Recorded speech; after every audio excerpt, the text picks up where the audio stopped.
Hello दोस्तों, आप लोगों का फिर से स्वागत है मेरे चैनल प्रिपेयर विथ मी में। मुझे उम्मीद है आप सभी लोग ठीक होंगे। ये दूसरा वीडियो है जिसमें मैं प्रीवियस ईयर पेपर क्वेश्चन जो है उसको मैं कराने वाला हूँ। इसके पहले एक वीडियो और मैंने बनाया था। ये सारे मैं एक प्लेलिस्ट में डाल दूंगा तो आपको आसानी होगी उसको ढूंढने में। देखिए, किसी भी एग्ज़ाम में बैठने से पहले प्रीवियस ईयर पेपर सॉल्व करना बहुत ज़रूरी होता है।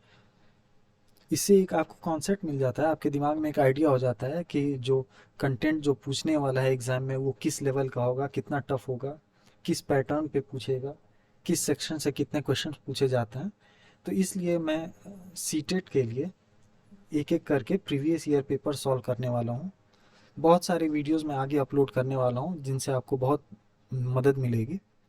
ये जो वीडियो होने वाला है, पर्टिकुलरली इस वीडियो की अगर मैं बात करूं तो ये वीडियो मैथ पे होने वाला है, जो पेपर 2 होता है जूनियर लेवल का। आप जानते हैं सीटेट पेपर 1 और पेपर 2 होता है। तो पेपर 1 का मैंने एक वीडियो बना चुका हूँ, ये पेपर 2 का है जिसमें मैं मैथ के कंटेंट के क्वेश्चन सॉल्व करने वाला हूँ। देखिए, मैथ से टोटल 30 क्वेश्चंस पूछे जाते हैं, ये आप जानते होंगे, जिसमें 15 पेडागोजी के और 15 कंटेंट के, मतलब कि मैथमेटिकल प्रॉब्लम्स के क्वेश्चन पूछे जाते हैं। तो पेडागोजी की अलग वीडियो मैं बनाऊंगा। ये सिर्फ कंटेंट बेस्ड होने वाला है जिसमें क्वेश्चंस जो आते हैं, तो इससे एक आपको आइडिया हो जाएगा कि किस लेवल के क्वेश्चंस पूछे जाते हैं सीटेट एग्जाम में। मेरे वीडियो से जुड़े रहेंगे तो आपको सीटेट की लगभग सारी कंटेंट मैं यहाँ पे प्रोवाइड कर दूंगा, और एक एक करके मैं अलग अलग सेपरेट वीडियोस बनाऊंगा अलग अलग सेक्शन के बारे में, वो प्राइमरी लेवल हो या जूनियर लेवल हो। अभी मैंने स्टार्ट किया है तो इसलिए बहुत सारे वीडियोस मैंने अभी अपलोड नहीं किए हैं, लेकिन एक एक करके मैं पूरी जो कंटेंट है, पूरा जो सिलेबस है सीटेट का या फिर यूपी टेट का जो अभी आने वाला है एग्ज़ाम, तो इसके लिए पूरे कंटेंट यहाँ मैं अवेलेबल करा दूंगा। तो चलिए शुरू करते हैं। ये पेपर मैं प्रीवियस ईयर पेपर सॉल्व करने वाला हूँ जो कि जूनियर लेवल का है। अब क्वेश्चन 1 की बात करते हैं। क्वेश्चन 1 क्या कहता है कि if two quantities x and y vary inversely with each other, then which of the following is true. अगर कह रहा कि दो क्वांटिटीज हैं, एक x है और एक y है, और ये एक दूसरे के साथ इनवर्सली वेरी करते हैं, इनवर्सली बदल रहे हैं, तो इन चार ऑप्शंस में से कौन सा ऑप्शन सही है। देखिए, पहले बात करते हैं इनवर्सली किसे कहते हैं। इनवर्सली मतलब होता है ठीक उल्टा। अगर मैं कहता हूँ कि x का मान जो है, x की वैल्यू जो है, अगर वो बढ़ रही है तो y की वैल्यू क्या होगी, वो घटेगी। इसको हम कहते हैं इनवर्सली वेरी कर रहा है। ठीक है, एक बढ़ रहा तो एक घट रहा। और अगर दोनों बढ़ रहा, x भी बढ़ रहा और y भी बढ़ रहा, तो इसको हम कहते हैं डायरेक्टली वेरी कर रहा है। ठीक है, अब यहाँ पे चार ऑप्शन है। इसका मैं सीधा सा फंडा बता देता हूँ। इसका जो आंसर होगा वो होगा product of their corresponding values remain constant. देखिए, हम ये जानते हैं कि x और y अगर इन्वर्सली वेरी कर रहा है तो उसका जो प्रोडक्ट है वो कांस्टेंट होगा। रीजन, कभी भी x addition x plus y constant number नहीं होगा, कांस्टेंट नहीं होगा अगर x और y, x बढ़ता जा रहा है और y घटता जा रहा है, तो इन दोनों का योग जो है वो कांस्टेंट नहीं होगा। माइनस के साथ भी वही है, डिफरेंस भी वो कांस्टेंट के बराबर नहीं होगा, और रेशियो भी कांस्टेंट नहीं होगा। अब ये मैं किस बिना पे कह रहा हूं, तो देखिए आपको समझना पड़ेगा इसको। एक एग्जांपल ले लेते हैं। मान लिया है कि मैंने एक x लिया और एक y लिया। अब वेरी इनवर्सली मतलब एक ही प्रोपोर्शन में बढ़ या घट रहे हैं। ठीक है, अब मैंने मान लिया कि x का जो मान है वो 1 है, y का जो मान है वो 10। ठीक है, तो x y का प्रोडक्ट, इसका मान क्या होगा, 10 होगा। ठीक है, 1 इंटू 10, 10। अब अगर इस x का मान हमने बढ़ा दिया, दो गुना कर दिया, तो इन्वर्सली में क्या होगा, घटेगा, और दो गुना घटेगा तो वो क्या होगा, 5। अब 5 और 2 का मल्टीप्लाई करिए तो देखिए ये भी आ रहा है 10। इसी तरीके से फिर से दो गुना कर दिया और y का मान फिर से दो गुना कम कर दिया, तो इसका वैल्यू क्या होगा, 10 होगा। आप देख रहे हैं कि ये जो कांस्टेंट है इन दोनों का प्रोडक्ट ये लगातार 10 ही आ रहा, तो इसका आंसर होगा 1। अब प्लस और माइनस क्यों नहीं होगा, आप प्लस करके चेक कर लीजिए। अगर x प्लस वाई की बात करें, x प्लस वाई की, तो 1 प्लस 10 11 होता है, 2 प्लस 5 7 होता है, और ये होता है 6.5।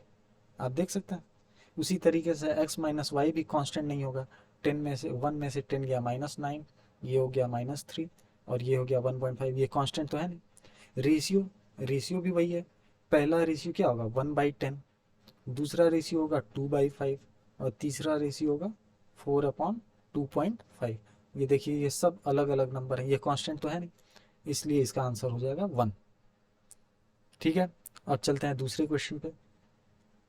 दूसरा क्वेश्चन कह रहा है कि 7 यूनिट डिजिट पर y दिया हुआ है, इसको हमने मल्टीप्लाई किया 6 से, तो हमें जो आंसर आना चाहिए वो यूनिट डिजिट के बराबर ही आना चाहिए।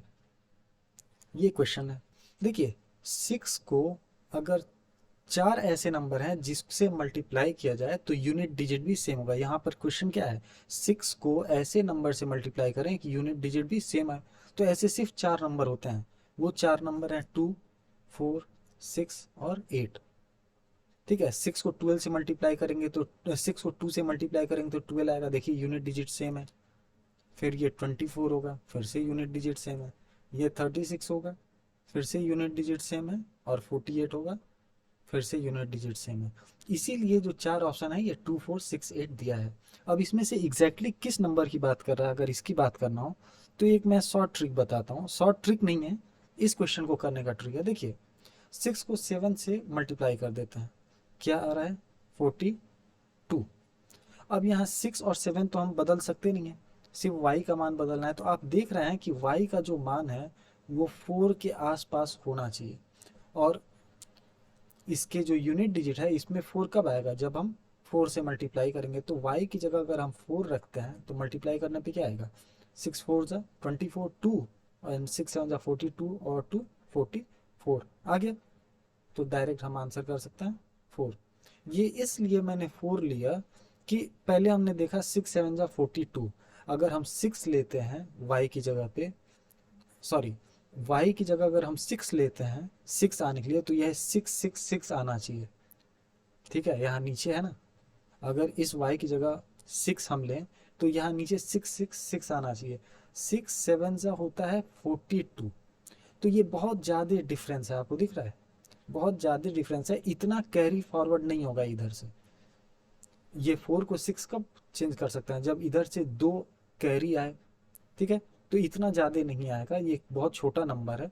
तो इसलिए हमने डायरेक्ट 4 को रख के चेक किया और ये आंसर आ गया, तो डायरेक्ट आंसर कर लेंगे 4। अब चलते हैं तीसरे क्वेश्चन पे। ये क्वेश्चन कह रहा है कि एक रेक्टेंगुलर टैंक है जिसका एरिया 700 मीटर स्क्वायर है। 140 मीटर क्यूब पानी को उसमें रखने पर किस किस हाइट तक पानी का लेवल पहुंचेगा। कह रहा कि एक टैंक है, रेक्टेंगल टैंक है, ये रेक्टेंगल टैंक है, इसका एरिया कितना है 700 मीटर स्क्वायर। अब कह रहा है कि इसमें जो पानी है जिसका वॉल्यूम कितना है 143 मीटर क्यूब, तो इस पानी का इस टैंक में किस हाइट तक ये पानी भरेगा। रेक्टेंगल का आपको एरिया पता है कितना होता है, L इंटू बी। ये कितना होगा दिया हुआ है 700 मीटर स्क्वायर। अब एक बात बताइए, अगर इसमें पानी पड़ता भी है तो लेंथ तो इतना ही पानी का रहेगा, रहेगा ना, लेंथ इतना और चौड़ाई भी इतना। जो जितनी चौड़ी ये टंकी है उतनी ही चौड़ी पानी भी रहेगी। तो वॉल्यूम का फॉर्मूला क्या होता है, length into breadth into height, इसी को तो वॉल्यूम कहते हैं। वॉल्यूम बराबर L into B into H होता है, और ये होता है दिया हुआ है 140 मीटर क्यूब। ठीक है, इस टंकी में जितना पानी आएगा तो पानी की लंबाई और चौड़ाई और टंकी की लंबाई चौड़ाई उससे बराबर ही होगा, पानी उसके कोने कोने तक भरेगा। तो ये L, इसमें L इंटू बी की जगह हम क्या रख सकते हैं 700 into H is equal to 140 metre cube. H बराबर होगा 140 metre cube divide by 700 metre square. Metre square से मीटर क्यूब कट जाएगा, कितना बचेगा? 1 मीटर बचेगा। 0 से 0 कट गया, 7 से 10 टाइम्स में ये कटेगा, 2 टाइम्स में ये कटेगा। तो आपको दिख रहा है कि जो हाइट आ रहा है ये है 2/10 मीटर। अब आंसर सारे सेंटीमीटर में है, तो इसको सेंटीमीटर में बदल लेते हैं। 1 मीटर में होते हैं कितने सेंटीमीटर? 100 सेंटीमीटर।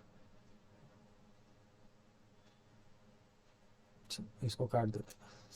1 मीटर में कितने होते हैं? 100 सेंटीमीटर। तो 2/10 को हम 100 से मल्टीप्लाई कर देते हैं तो सेंटीमीटर आ जाएगा। ये आएगा 20 सेंटीमीटर।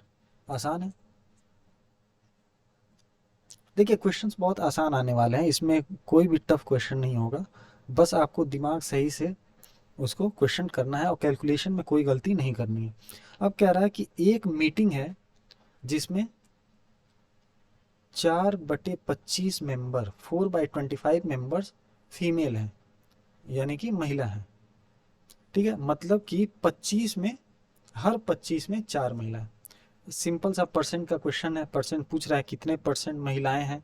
तो 4/25 इंटू 100 हम कर देंगे। परसेंटेज निकालना तो सबको आता होगा। ये होता है 16%।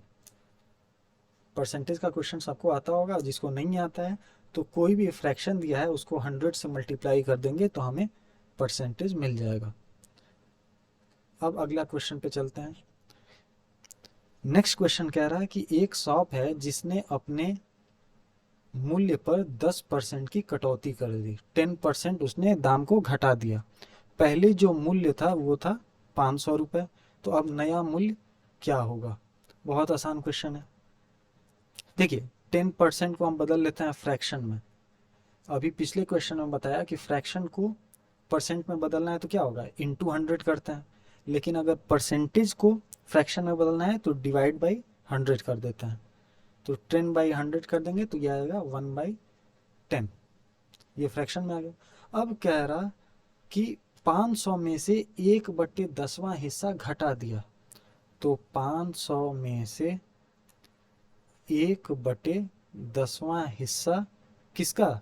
पुराने वाले दाम का। 1/10वां हिस्सा 500 का हटा दिया, माइनस कर दिया। तो ये 10 से 500 कितना हुआ? 50। 500 में से 50 गया, ये कितना आया? 450।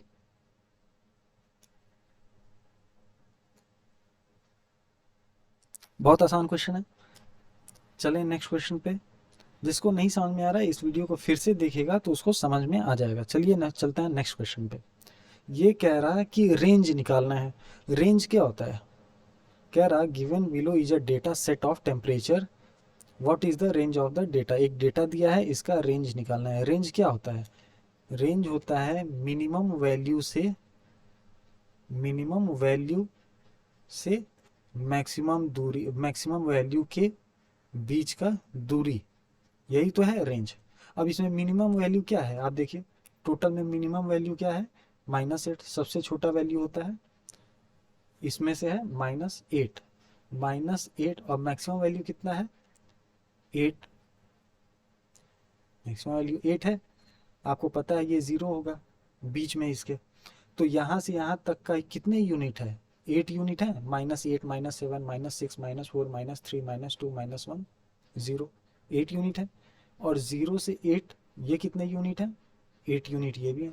तो 8 और 8 16 यूनिट। रेंज क्या है? 16 यूनिट, यानी यहाँ टेम्परेचर की बात कर रहा है तो 16 डिग्री सेंटीग्रेड। चलते हैं नेक्स्ट क्वेश्चन पे। बहुत इजी क्वेश्चन है, छोटे छोटे वीडियोस होंगे, लेकिन मैं बहुत सारे जो प्रीवियस ईयर क्वेश्चन है कराऊंगा। प्रीवियस ईयर क्वेश्चन का फ़ायदा ये होता है कि आपको बहुत एक आइडिया हो जाती है कि एग्ज़ाम कैसे आता है, कौन से एग्ज़ाम में क्वेश्चन पूछे जाते हैं, और आप इजीली इसको कर पाएंगे।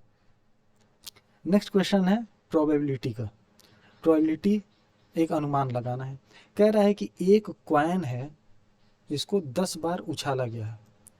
ठीक है, 10 बार उछाला गया है। एक कॉइन में आउटकम क्या होता है? या तो हेड होगा, नहीं तो टेल होगा। यही दोनों तो होगा। अब कह रहा है हेड कितनी बार है? 1, 2, 3, 4, 5 और 6। कह रहा है कि हेड जो है वो 6 बार आया है और टेल जो है वो 4 बार आया है। ठीक है, what is the probability of getting head, head पाने के कितने अनुमान, कितना चांस है। अब देखिए प्रोबेबिलिटी अगर निकालना होता है तो इसका सीधा सा फॉर्मूला है कि कितनी बार वैल्यू आया है, इसमें हेड मांग रहा है तो हेड कितनी बार आया है बटे टोटल कितना आउटकम है। ठीक है, आपको पता है कि ये n जो डिनोट करता है नंबर ऑफ हेड, तो नंबर ऑफ हेड्स कितने हैं 6, और ये यहाँ टी टेल नहीं है, ये है number of total outcome, total outcome. तो 10 बार कॉइन फेंका गया है तो कितने रिजल्ट आएंगे, 10 ही तो आएंगे, हर बार कुछ ना कुछ आएगा। तो टोटल आउटकम कितना है 10, और हेड कितना है 6, तो 6/10 हो जाएगा, ये हो जाएगा 3/5। 2 से काट दीजिए, 2 3 जा 6, 2 5 जा 10, तो आंसर आ गया 3/5। ठीक है, अब चलते हैं नेक्स्ट क्वेश्चन पे। कह रहा विच of the following 3D shape does not have a vertex. Vertex, अब ये बताने के लिए कि किसमें वर्टेक्स नहीं होता है, पहले ये जानना जरूरी है कि वर्टेक्स होता क्या है। वर्टेक्स होता है शीर्ष, सर, शीर्ष वर्टेक्स का मतलब होता है। अब कोई भी फिगर है, ये सारे फिगर आप जानते होंगे, तो इसका शीर्ष होता है कि नहीं होता है, किसमें नहीं होता है। प्रिज्म, प्रिज्म का आप डायग्राम क्या है, ये है, इसका वर्टेक्स क्या होता है यहाँ। कोन, कोन का वर्टेक्स क्या होता है, ये है। ठीक है, स्फीयर, स्फीयर मतलब गोल होता है 3 डायमेंशन में, तो स्फीयर का वर्टेक्स नहीं होता है, इसका कोई कोना या सर नहीं होता। पिरामिड का भी सर होता है, पिरामिड भी प्रिज्म की तरह ही होता है, तो ये इसका वर्टेक्स हो जाता है, तो आंसर हो जाएगा स्फीयर। चलते हैं नेक्स्ट क्वेश्चन पे, ये भी बहुत सिंपल क्वेश्चन है। 5/7 के पावर में दिया हुआ है 4 इंटू 5/7 के पावर में दिया हुआ है -3 इज इक्वल टू 5/7 के पावर में दिया है 5x-2। अब आप देख रहे हैं कि ये जो नीचे ब्रैकेट में जो नंबर है, जो फ्रैक्शन है, ये तीनों में सेम ही है, और अलजेब्रा में हम पढ़ते हैं कि जब तीनों में नंबर सेम है तो सिर्फ हम पावर से आंसर निकाल सकते हैं। अब यहाँ पे क्या डिफरेंस आता है कि जो इनटू होता है मल्टीप्लिकेशन, उसमें पावर क्या होता है ऐड हो जाता है, तो इसको हम लिख सकते हैं 4 + -3 इज इक्वल टू 5x-2। अगर नीचे फ्रैक्शन तीनों बराबर हैं तो इसका जो पावर है वो बराबर होगा किसके, इन दोनों के। अगर यहाँ मल्टीप्लिकेशन है तो ये पावर को हम ऐड कर देते हैं। बहुत सिंपल सा ये अरिथमेटिक है, ये क्लास 6 में आपने पढ़ा होगा। अब 4 प्लस माइनस क्या होता है, -4 - 3 1 इज इक्वल टू 5x-2। 1 - 2 को हमने क्या किया है, इधर लेके गए, तो 1 + 2 इज इक्वल टू 5x, तो हो गया 5x is equal to 3, x is equal to 3/5। Answer में है कहीं, ये हो गया 3/5। अब चलते हैं अगले क्वेश्चन पे। देखिए ये क्वेश्चन, इस तरह के जो क्वेश्चंस होते हैं जो दिखने में बहुत बड़े होते हैं, इस पे आपको बस एक शांत होकर के, एकदम स्थिर होकर के सिर्फ सोचने की ज़रूरत है, आपको आंसर समझ में आ जाएगा। अब ये इतना बड़ा लंबा चौड़ा क्वेश्चन दिख रहा है, कह रहा है कि let a and b and c are 3 rational number, a b और c 3 परिमेय संख्या है। यहाँ a का मान दिया हुआ है, b का मान दिया हुआ है और c का मान दिया हुआ है। अब नीचे क्या है, ये प्रॉपर्टीज दी हुई है। अब देखिए यहाँ पर a को अगर आपको कॉन्सेप्ट नहीं पता होगा तो आप क्या करेंगे, हर जगह a b और c का मान रख करके मिलाएंगे कि वो सही आ रहा कि नहीं आ रहा। उससे अच्छा कि आप कुछ प्रॉपर्टीज याद रखते जो पुरानी, ये ऐसा नहीं है, जब रेशनल नंबर आपने पढ़ा होगा तो एक प्रॉपर्टी याद किया होगा। रेशनल नंबर्स की प्रॉपर्टी होती है कि a प्लस, प्रॉपर्टी ही है ये, b + c बराबर किसके होता है, a + b + c, ये प्रॉपर्टी है। अब आपको दिख रहा है कि जो दूसरा वाला आंसर है वो यही तो है, तो जब ये रैशनल नंबर की प्रॉपर्टी है तो मान कोई भी हो, इसका प्रॉपर्टी तो सेम ही रहेगा। तो a प्लस बी प्लस सी बराबर a प्लस बी ब्रैकेट में प्लस सी बाहर, बाकी गलत है। इसी तरह की एक और प्रॉपर्टी मैं बता देता हूँ, क्योंकि अक्सर मल्टीप्लिकेशन का भी पूछता है।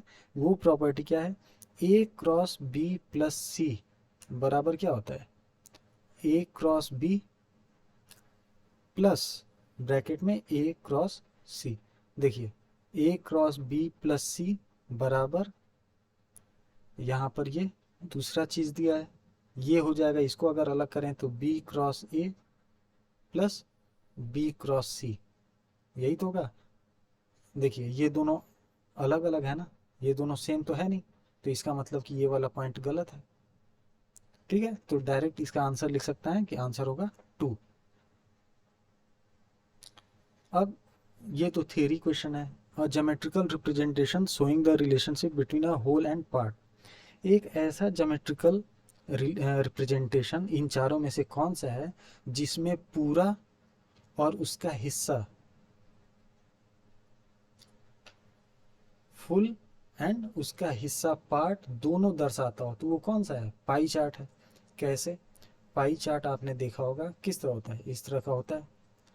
अब इसमें कुछ ऐसा बना रहता है, मान लीजिए कि ये वाइट है, ये हो गया 50%, परसेंटेज में मान लीजिए ये पाई चार्ट दिया है, और कुछ इस तरीके से है, ये है 10% ब्लैक पाई चार्ट दिया हुआ है, ये है 25% येलो, और ये है ब्लैक हो गया, वाइट हो गया, येलो हो गया, ये हो गया ग्रीन 15%। ठीक है, अब किसी की भी बात करें, अगर येलो की ही बात करें कि कितना परसेंट येलो है, तो ये इसका हिस्सा तो बता रहा है ना, इसका हिस्सा बता रहा है, कितना हिस्सा है 25%, और टोटल भी बता रहा है, फुल फुल कितना परसेंट है 100%। आप जोड़िए 25, 15, 10 और 50%, तो ये कुल भी बता रहा है, फुल बता रहा है, और पार्ट भी बता रहा है, पाई चार्ट। बार ग्राफ क्या होता है, बार ग्राफ समझने की जरूरत है। मान लीजिए आप लोग का ही नाम ले लूँ, 3 बच्चे हैं ए बी और सी, फिजिक्स में उन्होंने नंबर पाया है अलग अलग। ठीक है, मान लीजिए ए ने पाया है फिजिक्स में, ये टेढ़ा हो गया, ए ने पाया है फिजिक्स में 30 मार्क्स, ऐसे ही बनाते हैं। बी पाया है 20, तो बी को बना देंगे 20, और सी पाया है 25, तो सी को बना देंगे 25। तो ये फुल रिप्रेजेंटेशन नहीं बता रहा है, ये सिर्फ ए बी और सी का एक सब्जेक्ट का नंबर बता रहा है। ठीक है, ये हो गया कौन सा, बार ग्राफ। ऐसे ही होता है क्या, हिस्टोग्राम। हिस्टोग्राम भी बार ग्राफ की तरह होता है, बस थोड़ा सा परिवर्तन होता है। जैसे मान लीजिए ये रेंज बताता है, मान लीजिए 10, 20, 30, 40 और 50।